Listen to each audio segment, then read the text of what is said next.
Hello friends, welcome to your YouTube channel English family 87। So अपना जिहड़ा grammar का topic है नरेशन आप कर रहे सी उस दे विच आपां स्टैप 10 ने जिहड़े आपां कर चुके हैं तो इस वीडियो दे विच आपां स्टैप अपना 11 जिहड़ा वो लैके आए हैं। इस तो पिछले वीडियो दे विच आपां इंपैरेटिव सेंटेंस ने जिहड़े वो आपां स्टार्ट कीते सी। इस तो पिछे आपां पिछली वीडियो दे विच इंपैरेटिव सेंटेंस ने जिहड़े विदाउट लैट वो आपां कर चुके हैं। इंपैरेटिव सेंटेंस वो होंदे ने जिस तरह कि आपां तुहानूं दस्सिआ पिछली वीडियो दे विच जिस दे विच आपां किसी नूं ऑर्डर दिंदे आ, एडवाइस दिंदे आ जां फिर आपां किसी नूं कोई रिक्वेस्ट करदे आ। सो बिना लैट तो आपां कर चुके हैं ते इस वीडियो दे विच देखो आपां विद लैट दे नाल जिहड़े इंपैरेटिव सेंटेंस ने वो आपां करांगे। हुण लैट दे नाल जिहड़े इंपैरेटिव सेंटेंस ने दो तरह दे हुंदे ने। देखो एक तो हुंदा है लैट दे नाल जदों आपां किसी नूं कोई प्रपोज या फिर सुजैसट करदे हां। इन्हां सेंटेंसेस की एक वक्री ही पहचान है, हमेशा ही तुसीं याद रखियो जेड़ा कोई भी अपना सेंटेंस है लैट अस तो स्टार्ट हुंदा है। लैट अस या फिर अपोस्ट्रोफी ला के लैट्स लिखिया हुंदा है। लैट अस तो जिस तरह की देखो लैट अस प्ले क्रिकेट, देखो ये हो गया let us go for a walk. जेड़े इहो जे सेंटेंस हुंदे ने ये की हुंदे ने, इन्हां दे विच या तां आपां किसी नूं कोई प्रपोज करदे हां जां फिर सुजैसट। प्रपोज किस तरह, जिस तरह की आपां किसी नूं कहने आ लैट अस गो, मतलब लैट अस गो कि चलो चलीए। आपां किसी नूं मतलब प्रपोज कर रहे हैं कि तुसीं जाना चाहुंदे हो तां आ जाओ आपां चलदे हां। जां फिर आपां कहने आ लैट अस प्ले, चलो आपां खेडदे हां। ये आपां किसी नूं प्रपोज कीता कि जेकर तुसीं भी खेडना चाहुंदे हो तां तुसीं आ जाओ। जां फिर सुजैसट करदे हां कि यार आपां नूं खेडना चाहीदा है, लैट अस गो, आपां नूं जाना चाहीदा है। Let us go for walk, आपां नूं वॉक दे लई जाना चाहीदा है। सो जेड़े लैट अस तो स्टार्ट हुंदे ने वो आपां किसी नूं प्रपोज करदे हां जां फिर सुजैसट करदे हां। और दूसरे किहड़े हुंदे ने जिन्हां दे विच लैट तो बाद अदर ऑब्जेक्टिव केस हुंदे ने। ऑब्जेक्टिव केस किहड़े हुंदे ने, आपां प्रनाउन चार्ट आ जिहड़ा कीता है I we you they plural first line वाले सब्जैक्टिव केस हुंदे ने। उन्हां दे जिहड़े अगे हुंदे ने आई दा मी, वी दा अस, यू दा यू ही हुंदा, दे दा दैम, ही दा हिम, शी दा हर, वो सारे ऑब्जेक्टिव केस हुंदे ने। सो जेड़े इहो जे सेंटेंस हुंदे ने जिन्हां दा मतलब लैट तो बाद जिन्हां दे मतलब ऑब्जेक्टिव केस हुंदा है, मतलब लैट तो बाद me, let them, let him, let her, मतलब अस नहीं हुंदा। जेकर लैट अस होया फिर वो इस कैटेगरी दे विच आ जाणगे। इन्हां नूं किस तरह बनाउणा है आपां अलग करांगे, जेकर इन्हां दे विचों आ जे वो किस तरह बनाउणे ने उन्हां नूं आपां अलग करांगे। ते जिहड़े ए लैट वाले हुंदे ने इन्हां दा मतलब हुंदा टू अलाउ, मतलब किसी नूं कोई चीज़ अलाउ करना। जिस तरह आपां कहने आ लैट मी गो नाउ, लैट तो बाद मी आ गया, ऑब्जेक्टिव किस मी, अस नहीं, लैट मी गो नाउ, मैनू हुण जाण दो, मतलब कि मैनू अलाउ करो जाना। जां आपां कहने लैट हिम गो, उसनूं जाण दो, मतलब अलाउ करो, उसनूं अलाउ कर दो कि हाँ भाई तू जा। लैट हिम गो, उसनूं मतलब भेजो। जिहड़े इस तरह के सेंटेंस हुंदे ने इन्हां दे विच आपां ऑर्डर करदे हां, एडवाइस दिंदे हां किसी नूं और आपां रिक्वेस्ट करदे हां। और इन्हां दे विच की आपां किसी नूं प्रपोज या फिर सुजैसट करदे हां। सो सब तो पहलां आपां इह करांगे जिहड़े सेंटेंस अपने लैट अस तो स्टार्ट हुंदे ने। रिपोर्टर स्पीच दे विच जिहड़े सेंटेंस लैट अस तो स्टार्ट होणगे उन्हां दी आपां की है, उन्हां दे रूल्स ने जिहड़े किस तरह उन्हां नूं बनाउणा है, सब तो पहलां आपां ओह करांगे। उस तो बाद आपां ओह वाले ने जिहड़े ओह तुहाडे नाल डिस्कस करांगे। सो जदों लैट अस तो रिपोर्टेड स्पीच दे विच कोई भी सेंटेंस लैट अस तो स्टार्ट होवे तां उसनूं आपां किस तरह बनावांगे। सब तो पहलां चेंज ऑफ रिपोर्टिंग स्पीच दे विच तुसीं की चेंज करना है। देखो जेकर सैड है तां तुसीं करोगे प्रपोज्ड या फिर सुजैसटेड, इक्को गल है, कोई भी यूज करो प्रपोज्ड या सुजैसटेड। बट जेकर सैड टू है, रिपोर्टिंग स्पीच दे विच सैड टू है, फिर तुसीं करोगे प्रपोज्ड टू या फिर सुजैसटेड टू। सो जिहड़ा ए है सिर्फ इन्हां सेंटेंसेस दे केस दे विच ही हुंदा लैट अस वालिਆਂ दे विच, क्योंकि बाकी आपां देखिआ जेकर सैड टू भी हुंदा आपां टोल्ड ही लाउने आ, आस्कड ही लाउने आ, टोल्ड टू, आस्कड टू इस तरह नहीं लगदा।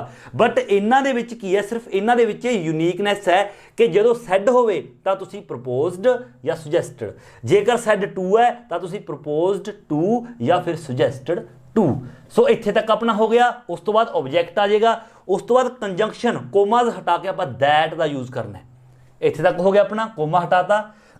उस तो अगे रिमूव लैट, जिहड़ा लैट है लैट नूं आपां ने की करना है, रिमूव कर देना है, लैट नूं हटा देना है। और उस तो बाद जिहड़ा बाकी अपना ਰਿਪੋਰਟਡ ਸਪੀਚ ਦੇ ਵਿੱਚ ਸੈਂਟੈਂਸ ਬਚ ਗਿਆ ਉਸ ਨੂੰ ਕੀ ਕਰਨਾ ਹੈ ਦੇਖੋ ਚੇਂਜ ਆਫ ਰਿਪੋਰਟਡ ਸਪੀਚ ਫਿਰ ਆਪਾਂ ਕੀ ਚੇਂਜ ਕਰਨਾ ਹੈ ਦੇਖੋ ਬਾਕੀ ਕੀ ਬਚ ਜਾਏਗਾ ਦੇਖੋ ਡਾਇਰੈਕਟ ਸਪੀਚ ਦੇ ਵਿੱਚ ਆਪਾਂ ਨੂੰ ਕੀ ਹੈ ਪਹਿਲਾਂ ਲੈਟ ਹੈ ਫਿਰ ਅਸ ਹੈ ਲੈਟ ਅਸ ਉਸ ਤੋਂ ਬਾਅਦ ਵਰਬ ਦੀ ਫਸਟ ਫਾਰਮ ਹੈ ਔਰ ਫਿਰ ਆਪਣਾ ਆਬਜੈਕਟ ਹੈ ਜਦੋਂ ਆਪਾਂ ਇਨਡਾਇਰੈਕਟ ਬਣਾਵਾਂਗੇ ਤਾਂ ਦੇਖੋ ਲੈਟ ਤਾਂ ਰਿਮੂਵ ਹੋ ਜਾਏਗਾ ਲੈਟ ਤਾਂ ਹਟਾ ਦਾਂਗੇ ਰਹਿ ਗਿਆ ਆਪਣਾ ਅਸ ਕਿਉਂਕਿ ਜਦੋਂ ਲੈਟ ਹਟ ਗਿਆ ਤਾਂ ਜਦੋਂ ਜਿਹੜਾ ਸੈਂਟੈਂਸ ਹੈ ਸ਼ੁਰੂ ਹੋਏਗਾ ਅਸ ਤਾਂ ਇੱਥੇ ਅਸ ਹੈ ਜਿਹੜਾ ਇਹ ਸਬਜੈਕਟ ਬਣ ਜਾਏਗਾ ਕਿਉਂਕਿ ਕਦੇ ਵੀ ਕੋਈ ਸੈਂਟੈਂਸ ਆਬਜੈਕਟਿਵ ਕੇਸ ਤੋਂ ਸ਼ੁਰੂ ਨਹੀਂ ਹੁੰਦਾ ਤੁਸੀਂ ਕਦੇ ਵੀ ਕੋਈ ਸੈਂਟੈਂਸ ਇਸ ਤਰ੍ਹਾਂ ਦਾ ਨਹੀਂ ਦੇਖੋਗੇ ਜਿਹੜਾ ਮੀ ਤੋਂ ਸ਼ੁਰੂ ਹੋਵੇ ਹਮੇਸ਼ਾ ਆਈ ਤੋਂ ਸ਼ੁਰੂ ਹੁੰਦਾ ਜਿਹੜਾ ਅਸ ਤੋਂ ਸ਼ੁਰੂ ਹੋਵੇ ਨਹੀਂ ਵੀ ਤੋਂ ਸ਼ੁਰੂ ਹੋਊਗਾ ਦੈਮ ਤੋਂ ਕੋਈ ਸ਼ੁਰੂ ਨਹੀਂ ਹੁੰਦਾ ਸੈਂਟੈਂਸ ਸਟਾਰਟਿੰਗ ਦੇ ਵਿੱਚ ਨਹੀਂ ਉਹ ਦੇ ਤੋਂ ਸ਼ੁਰੂ ਹੋਊਗਾ ਸੋ ਇਸ ਤਰ੍ਹਾਂ ਇਹ ਵੀ ਹੈ ਇਸ ਦਾ ਆਪਾਂ ਸਬਜੈਕਟਿਵ ਕੇਸ ਬਣਾ ਦਾਂਗੇ ਮਤਲਬ ਵੀ ਹੈ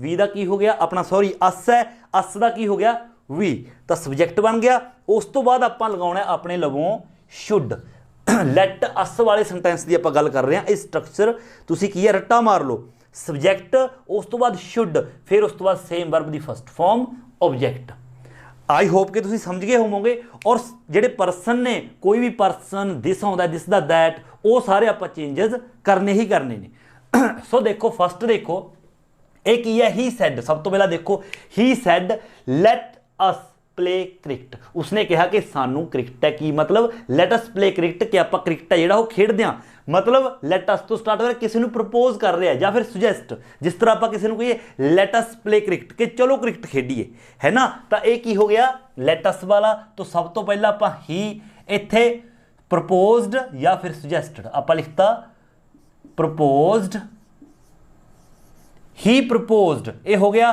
कोमा हटा के आप दैट क्योंकि कला सैड सीगा तो कला प्रपोज्ड आएगा ठीक है ना ही प्रपोज्ड दैट जिहड़ा लैट है आपने रिमूव करता लैट रिमूव करता इत्थे तक आ गई हुण आपां इह स्ट्रक्चर बनाउणा देखो ये अस इत्थे अस है आपने इसनूं इत्थे सबजैक्ट के तौर पर लिखना तो अस का की आ जाएगा वी बट जिहड़ा वी है ये फस्ट परसन हुण फस्ट परसन जिहड़ा चेंज हुंदा है रिपोर्टिंग स्पीच के सबजैक्ट के मुताबिक तो सबजैक्ट है ही हुण आपां इत्थे ही नूं लैके आवांगे बट एक चीज़ होर तुसीं इत्थे हुण नवीं सिखोगे आपां पिछे नहीं कीती क्योंकि आपां एकदम ही सारी चीज़ां नहीं करते हौली हौली अपने जे की सेंटेंस बनाउण दे विच आपां पॉलिश है जिहड़ी अपने हुंदी जांदी है सो आपां ही इत्थे लैके आवांगे बट एक चीज़ तुसीं इत्थे ये ध्यान रखना है कि जिहड़ा वी है वी की है वी प्लूरल है बट ही सिंगुलर है इसलिए आपां ही नूं वी प्लूरल बनावांगे हमेशा याद रखना है ही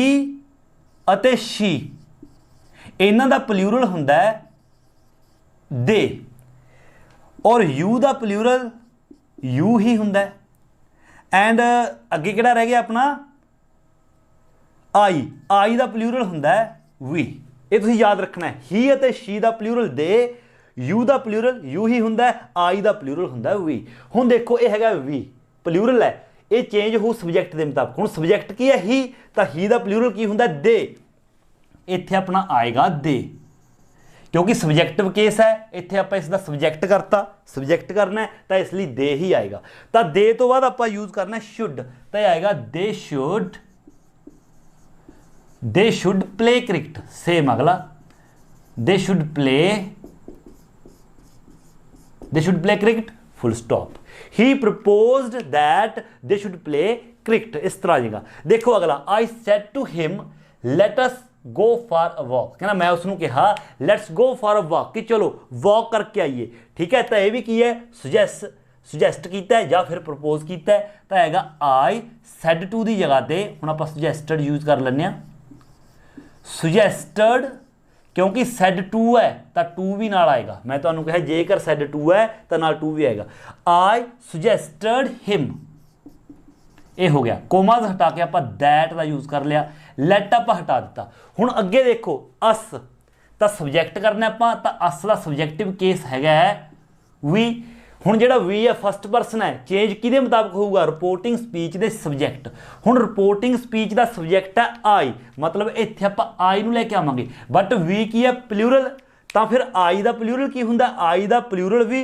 वी ही हुंदा इसलिए इत्थे वी का ही यूज होएगा तो आएगा वी शुड का यूज करांगे we should go for a walk we should go for a walk. So ਇਸ ਤਰ੍ਹਾਂ ਆਪਾਂ ਇਸ ਨੂੰ ਲੈਟ ਅਸ ਵਾਲੇ ਨੂੰ ਆਪਾਂ ਇਸ ਤਰ੍ਹਾਂ ਬਣਾਵਾਂਗੇ ਸਾਰੇ ਵਾਕ। ਬਟ ਜੇਕਰ ਤੁਸੀਂ ਅਗਲੇ ਦੇ ਵਿੱਚ ਦੇਖੋ ਅਗਲੇ ਸੈਂਟੈਂਸ ਦੇ ਵਿੱਚ ਕੀ ਹੈ, he said to him comma inverted ਕੋਮੇ ਲੈਟ ਯੂ ਟੇਕ ਰੈਸਟ, ਜਾਂ ਫਿਰ ਉਸ ਤੋਂ ਅਗਲਾ ਲੈਟ ਹਿਮ ਗੋ। ਜਿਹੜਾ ਇਹ ਯੂ ਹੈ ਇੱਥੇ ਸਬਜੈਕਟ ਨਹੀਂ ਹੈਗਾ, ਇਹ ਕੀ ਹੈ ਓਬਜੈਕਟਿਵ ਕੇਸ ਹੈ। ਜਿਸ ਤਰ੍ਹਾਂ ਆਈ ਦਾ ਮੀ ਹੁੰਦਾ, ਕਿਉਂਕਿ ਯੂ ਦਾ ਵੀ ਯੂ ਹੁੰਦਾ ਇਸ ਲਈ ਇੱਥੇ ਯੂ ਲੱਗਿਆ ਹੋਇਆ। ਬਟ ਇਸ ਦੇ ਵਿੱਚ ਦੇਖੋ ਲੈਟ ਹਿਮ ਗੋ, ਹੁਣ ਇੱਥੇ ਲੈਟ ਤੋਂ ਬਾਅਦ ਅਸ ਨਹੀਂ ਹੈਗਾ। ਜਦੋਂ ਲੈਟ ਤੋਂ ਬਾਅਦ ਅਸ ਨਾ ਹੋਵੇ ਤਾਂ ਆਪਾਂ ਉਸ ਨੂੰ ਕੀ ਹੈ ਲੈਟ ਵਾਲੇ ਨੂੰ ਟੂ ਅਲਾਓ ਵਾਲੇ ਕੇਸ ਦੇ ਵਿੱਚ ਉਹ ਰੂਲਸ ਨੇ ਜਿਹੜੇ ਉਹ ਆਪਾਂ ਅਪਲਾਈ ਕਰਦੇ ਹਾਂ। ਵੀ ਜਦੋਂ ਅਦਰ ਆਬਜੈਕਟਿਵ ਕੇਸ ਹੁੰਦਾ ਅਸ ਤੋਂ ਇਲਾਵਾ ਮੀ ਹੋ ਸਕਦਾ ਹੈ, ਹਿਮ ਹੋ ਸਕਦਾ ਹੈ, ਦੈਮ ਹੋ ਸਕਦਾ ਹੈ, ਹਰ ਹੋ ਸਕਦਾ ਹੈ, ਯੂ ਦਾ ਯੂ ਹੁੰਦਾ ਯੂ ਹੋ ਸਕਦਾ ਹੈ। ਜੇਕਰ ਅਸ ਹੈ ਤਾਂ ਫਿਰ ਇਹ ਵਾਲੇ ਜਿਹੜੇ ਰੂਲਸ ਨੇ ਇਹੀ ਸੇਮ ਅਪਲਾਈ ਹੋਣਗੇ। ਬਟ ਜੇਕਰ ਇਸ ਤਰ੍ਹਾਂ ਆਬਜੈਕਟਿਵ ਕੇਸ ਹੈ ਦੂਸਰਾ, ਤਾਂ ਉਹ ਆਪਾਂ ਕਿਸ ਤਰ੍ਹਾਂ ਕਰਨਾ ਹੈ, ਮਤਲਬ ਕਿ ਹੁਣ ਆਪਾਂ ਇਸ ਦੀ ਗੱਲ ਕਰਾਂਗੇ। ਲੈਟ ਅਸ ਵਾਲਾ ਆਪਾਂ ਕਰ ਚੁੱਕੇ ਤੇ ਹੁਣ ਆਪਾਂ ਗੱਲ ਕਰਾਂਗੇ ਲੈਟ ਤੋਂ ਬਾਅਦ ਅਦਰ ਜਿਹੜਾ ਆਬਜੈਕਟਿਵ ਕੇਸ ਹੈ ਉਸ ਨੂੰ ਆਪਾਂ ਕਿਸ ਤਰ੍ਹਾਂ ਬਣਾਵਾਂਗੇ। ਸੋ ਦੇਖੋ ਇਹਨਾਂ ਦੇ ਲਈ ਆਪਣੇ ਕੀ ਰੂਲਸ ਨੇ। ਦੇਖੋ ਲੈਟ ਨੂੰ ਜੇਕਰ ਟੂ ਅਲਾਉਡ ਮਤਲਬ ਤਾਂ ਆਪਾਂ ਰਿਪੋਰਟਿੰਗ ਸਪੀਚ ਦੇ ਵਿੱਚ ਕੀ ਚੇਂਜ ਕਰਾਂਗੇ। ਜਿਸ ਤਰ੍ਹਾਂ ਦੇਖੋ ਲੈਟ ਅਸ ਸੀ, ਇਸ ਦੇ ਵਿੱਚ ਯੂ ਜਾਂ ਜਿੱਦਾਂ ਕਿ ਇਸ ਦੇ ਵਿੱਚ ਦੇਖੋ ਜਿੱਦਾਂ ਕਿ ਹਿਮ ਹੈ, ਅਸ ਨਹੀਂ ਹੈਗਾ। ਅਸ ਤੋਂ ਇਲਾਵਾ ਮੀ ਹੋਵੇ, ਹਿਮ ਹੋਵੇ, ਹਰ ਹੋਵੇ, ਦੈਮ ਹੋਵੇ। ਫਿਰ ਆਪਾਂ ਕੀ ਕਰਨਾ ਹੈ, ਜਿਹੜੇ ਉਹ ਵਾਲੇ ਸੈਂਟੈਂਸ ਹੁੰਦੇ ਨੇ ਉਹਨਾਂ ਦੇ ਵਿੱਚ ਜਾਂ ਤਾਂ ਕੋਈ ਐਡਵਾਈਸ ਹੁੰਦੀ ਹੈ ਕਿਸੇ ਨੂੰ, ਜਾਂ ਆਰਡਰ, ਜਾਂ ਫਿਰ ਰਿਕੁਐਸਟ। ਫਿਲਹਾਲ ਆਪਾਂ ਪਹਿਲਾਂ ਐਡਵਾਈਸ ਅਤੇ ਆਰਡਰ ਵਾਲੇ ਦੇਖਾਂਗੇ, ਕਿਉਂਕਿ ਜਿਹੜਾ ਰਿਕੁਐਸਟ ਵਾਲਾ ਹੈ ਇਸ ਦੇ ਜਿਹੜੇ ਰੂਲਸ ਨੇ ਥੋੜੇ ਜਿਹੇ ਮਤਲਬ ਹਟਕੇ ਨੇ, ਕੁਝ ਕੁ ਜ਼ਿਆਦਾ ਨਹੀਂ ਥੋੜੇ। ਸਭ ਤੋਂ ਪਹਿਲਾਂ ਦੇਖੋ ਲੈਟ ਦਾ ਜਦੋਂ ਟੂ ਅਲਾਉਡ ਆਪਾਂ ਇਸ ਤਰ੍ਹਾਂ ਕਰਾਂਗੇ, ਮਤਲਬ ਕੋਈ ਹੋਰ ਆਬਜੈਕਟਿਵ ਕੇਸ ਹੋਵੇਗਾ, ਆਪਾਂ ਐਡਵਾਈਜ਼ ਹੋਵੇ ਜਾਂ ਆਰਡਰ ਹੋਵੇ ਕਿਸ ਤਰ੍ਹਾਂ ਕਰਾਂਗੇ। ਦੇਖੋ ਸੈਡ ਜਾਂ ਸੈਡ ਟੂ ਹੈ ਤਾਂ ਐਡਵਾਈਜ਼ਡ ਜਾਂ ਫਿਰ ਆਰਡਰਡ, ਸਿਰਫ advised ordered. Conjunction same that. ਉਸ ਤੋਂ ਬਾਅਦ ਰਿਮੂਵ ਲੈਟ ਨੂੰ ਉਸੇ ਤਰ੍ਹਾਂ ਆਪਾਂ ਰਿਮੂਵ ਕਰ ਦਾਂਗੇ। ਅੱਗੇ ਕੀ ਕਰਾਂਗੇ, ਸੇਮ ਉਹੀ ਚੇਂਜ ਹੈ। ਡਾਇਰੈਕਟ ਦੇ ਵਿੱਚ ਕੀ ਹੋਵੇਗਾ, ਪਹਿਲਾਂ ਲੈਟ ਹੋਵੇਗਾ ਫਿਰ ਆਬਜੈਕਟਿਵ ਕੇਸ। ਜਿਸ ਤਰ੍ਹਾਂ ਕਿ ਆਬਜੈਕਟਿਵ ਕੇਸ ਆ ਗਿਆ, ਫਿਰ ਆਬਜੈਕਟਿਵ ਕੇਸ ਵਰਬ ਦੀ ਫਸਟ ਫਾਰਮ ਆਬਜੈਕਟ। ਤਾਂ ਆਪਾਂ ਨੇ ਕੀ ਕਰਨਾ ਇਨਡਾਇਰੈਕਟ ਦੇ ਵਿੱਚ ਲੈਟ, ਦੇਖੋ ਲੈਟ ਹਟ ਜਾਂਦਾ, ਲੈਟ ਹਟਾਤਾ। ਜਿਹੜਾ ਇਹ ਆਬਜੈਕਟਿਵ ਕੇਸ ਹੈ, ਜਿਸ ਤਰ੍ਹਾਂ ਕਿ ਮੰਨ ਲਓ ਮੀ ਹੈ ਤਾਂ ਮੀ ਦਾ ਆਪਾਂ ਸਬਜੈਕਟਿਵ ਕੇਸ ਕਰ ਦੇਣਾ ਆਈ। ਉਸ ਤੋਂ ਬਾਅਦ ਆਪਾਂ ਦੇਖਣਾ ਉਹ ਫਸਟ ਪਰਸਨ ਹੈ, ਸੈਕੰਡ ਪਰਸਨ ਹੈ, ਥਰਡ ਪਰਸਨ ਹੈ। ਉਸੇ ਤਰ੍ਹਾਂ ਆਪਾਂ ਨੇ ਪਰਸਨ ਜਿਹੜੇ ਚੇਂਜ ਕਰਨੇ ਨੇ। ਸਬਜੈਕਟ, ਉਸ ਤੋਂ ਬਾਅਦ ਸ਼ੁੱਡ, ਸੇਮ ਉਸੇ ਤਰ੍ਹਾਂ ਵਰਬ ਦੀ ਫਸਟ ਫਾਰਮ ਆਬਜੈਕਟ, ਬਾਕੀ ਸਾਰਾ ਸੇਮ ਆ ਜਾਏਗਾ।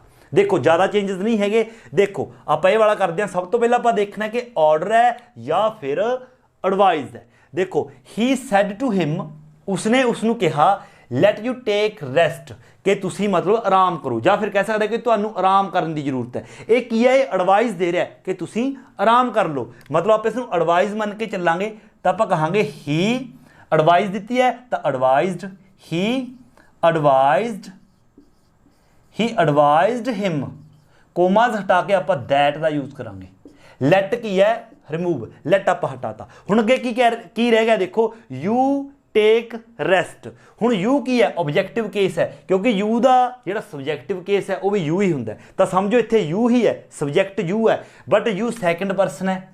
ਸੈਕੰਡ ਪਰਸਨ ਚੇਂਜ ਹੋਵੇਗਾ ਰਿਪੋਰਟਿੰਗ ਸਪੀਚ ਦੀ ਆਬਜੈਕਟ ਦੇ ਮੁਤਾਬਕ। ਤਾਂ ਆਪਾਂ ਆਬਜੈਕਟ ਨੂੰ ਲੈ ਕੇ ਆਵਾਂਗੇ ਇੱਥੇ, ਮੰਨ ਲਓ ਹਿਮ ਨੂੰ ਲੈ ਕੇ ਆ ਗਏ, ਬਟ ਹਿਮ ਕੀ ਹੈ, ਹਿਮ ਆਪਣਾ ਹੈਗਾ ਆਬਜੈਕਟਿਵ ਕੇਸ। ਤਾਂ ਇਸ ਨੂੰ ਵੀ ਆਪਾਂ ਸਬਜੈਕਟ ਬਣਾਵਾਂਗੇ, ਕਿਉਂਕਿ ਇੱਥੇ ਸਬਜੈਕਟਿਵ ਕੇਸ ਲੱਗੇਗਾ ਪਹਿਲਾਂ। ਤਾਂ ਹਿਮ ਦਾ ਕੀ ਬਣ ਜਾਏਗਾ, ਹੀ ਤੋਂ ਬਾਅਦ ਸ਼ੁੱਡ, ਹੀ ਸ਼ੁੱਡ ਟੇਕ